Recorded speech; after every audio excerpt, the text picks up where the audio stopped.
Sir, can you give us at least an idea? I know you cannot naman say everything, no?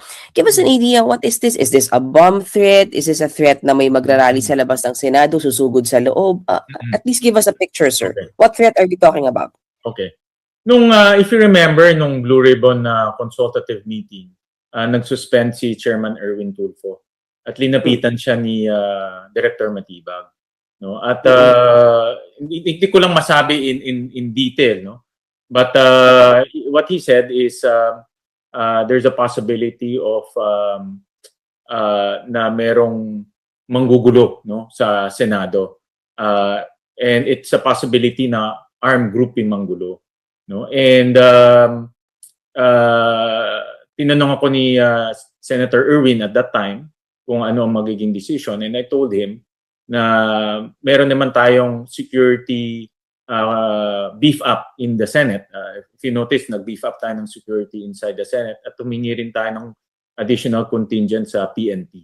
No? And I told him I'm very confident na safe naman yung building. No? That's why tinuloy yung hearing at that time. No? And hindi lang ako nakarinig yun. In fact, ang kausap niya yun si Senator Erwin at narinig rin ng mga ibang mga senador doon. And ang assurance ko naman sa mga senador na through our Sergeant at Arms, ready tayo for any eventuality. That's why tinuloy, no? Nagkaroon lang ng earthquake kaya maaga in-adjourn or maaga sinuspend yung hearing. And at that same day, I called the director of NBI to get more details. And shinare niya nga sa akin yung mga details na baka may mga manggugulo, no? Sa loob ng Senado, and they might be armed. So, out of abundance of caution, the following day, I met with, of course, OSAA, our Sergeant at Arms. I immediately convened yung executive committee ng Senado, composed of the directors, composed of the higher officials of Senate. And nag-brainstorm kami kung anong gagawin. So yun, kaya naglabas ako ng dalawang memo.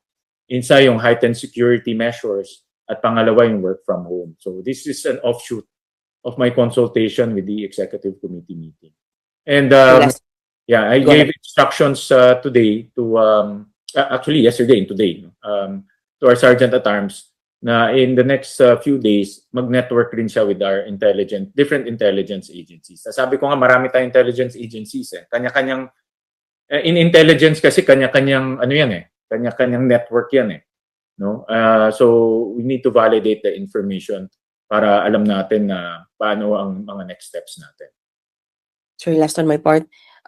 Yung 18 Marines, are they suspect? Sila ba yung posibleng manggulo, sir?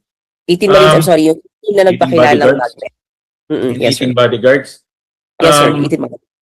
Actually, yun ang, according to the NBI, it might be connected to them. So that's why, out of abundance of caution, we took these steps, no? Yung work from home and heightened security measures para lang masigurado natin na hindi apektado yung mga empleyado. Sir, sorry.